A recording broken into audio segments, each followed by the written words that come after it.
So you live a busy life with loads of responsibilities crowding in on you. How on earth are you going to find time and space for prayer? You've got family and friends. You might have a job or be at college. You might have kids to look after. You might be doing some study in your spare time. You get up in the morning with all the best intentions. But by the time you've had your coffee and some breakfast, it's time to get on with the day. You've missed your prayer time. So you tell yourself that you'll slot some prayer in during the day, but that gets squeezed out as well. No problem. You'll pray when you get to bed, but as soon as your head hits the pillow,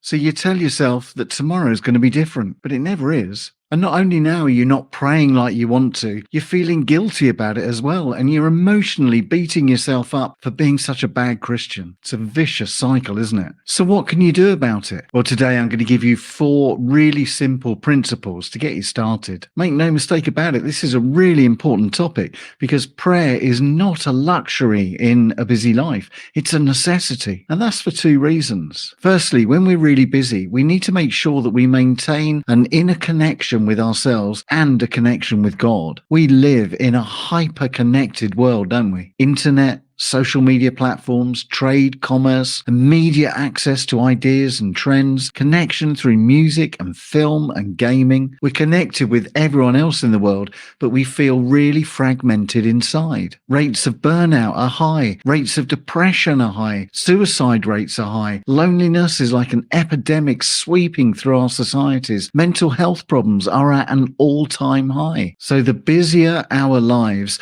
the more we're connecting with others, the more important prayer becomes, so we can maintain an inner connection and reestablish that connection with God. And if we do that, we maintain a sense of purpose, a sense of direction for what we're doing in life. And secondly, we need prayer in a busy life so that we can cultivate gratitude. I don't know about you, but I'm pretty rubbish at gratitude. Good things come my way and I kind of acknowledge them, but then I just get on to the next item on my to-do list. I acknowledge briefly a success and then I'm straight back onto the hamster wheel, getting on with the next ministry task, getting on with making the next video or podcast. Paul says in Philippians 4 verses 6 and 7, in everything, by prayer and petition with thanksgiving, present your requests to God. So prayer is a really important tool for cultivating gratitude, to reflect on all our blessings in the midst of a chaotic and hectic schedule can shift our perspective and foster a sense of contentment and peace. But what can we do to make it easier to cultivate a regular and sustainable prayer habit in the midst of all our busyness? Well, here's 4 simple principles to get you going.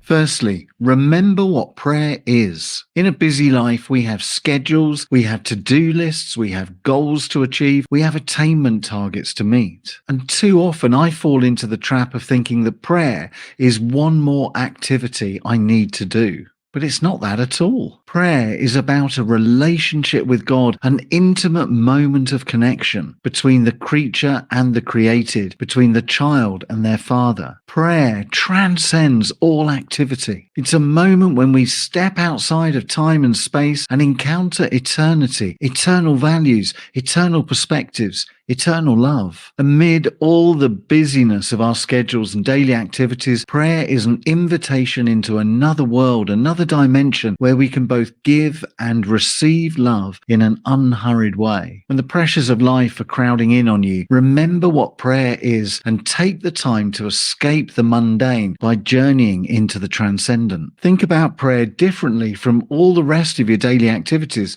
and you'll start holding it in a different space in your life, and it's less likely to get lost in your busy schedule.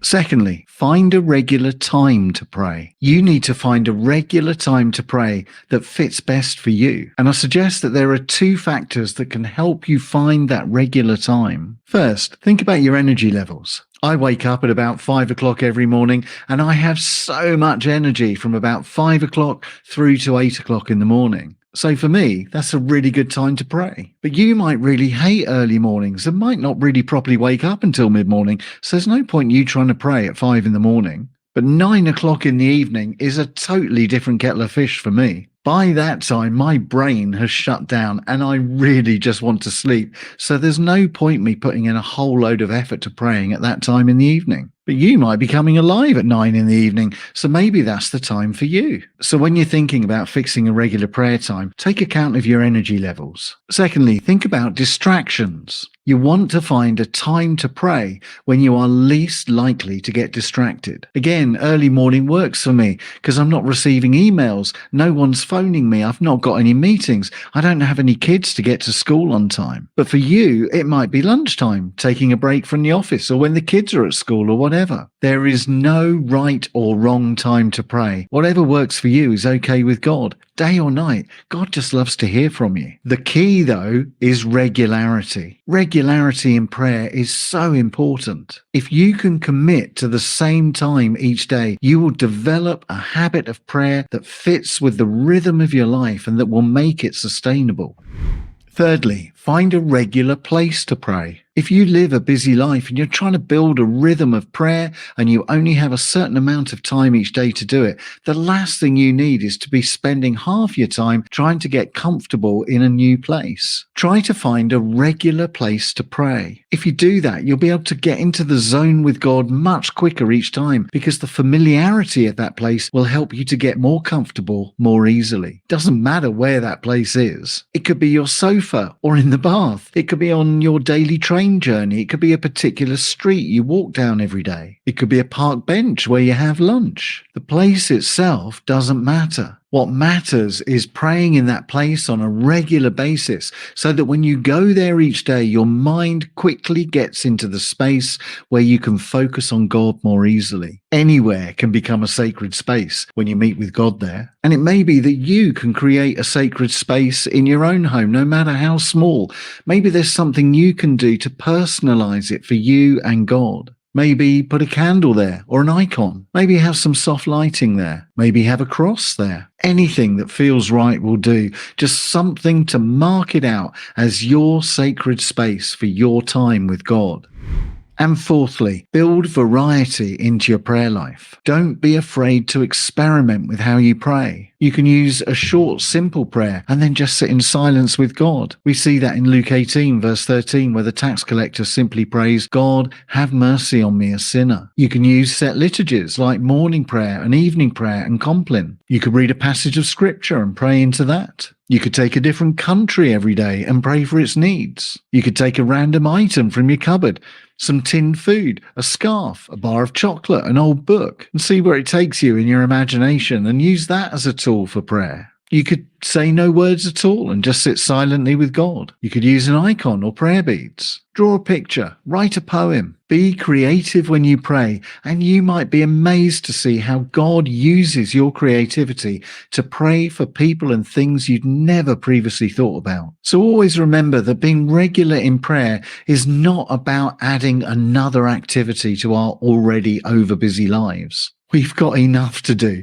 We don't need another task to add to the list. Prayer is about infusing our daily routines with moments of gratitude, moments of reflection, moments of reconnection with ourselves and God. Ultimately, prayer is about a relationship of love between you and your Heavenly Father. In a hectic world and in your busy life, prayer may feel counterintuitive because it operates at a different pace than we live our lives. But prayer is a necessity, not a luxury, and it becomes more necessary the busier we are. So no matter how packed your schedule is, find a regular time, find a regular place, be as creative as you want to be. And remember that prayer is a relationship, just you and God hanging out together. It's not another chore to tick off your to-do list. Slow down, breathe, be still, and know that He is God. The more we do that, the more we will come to understand and appreciate the relational nature of prayer. You and your loving Father spending time together. Nothing more,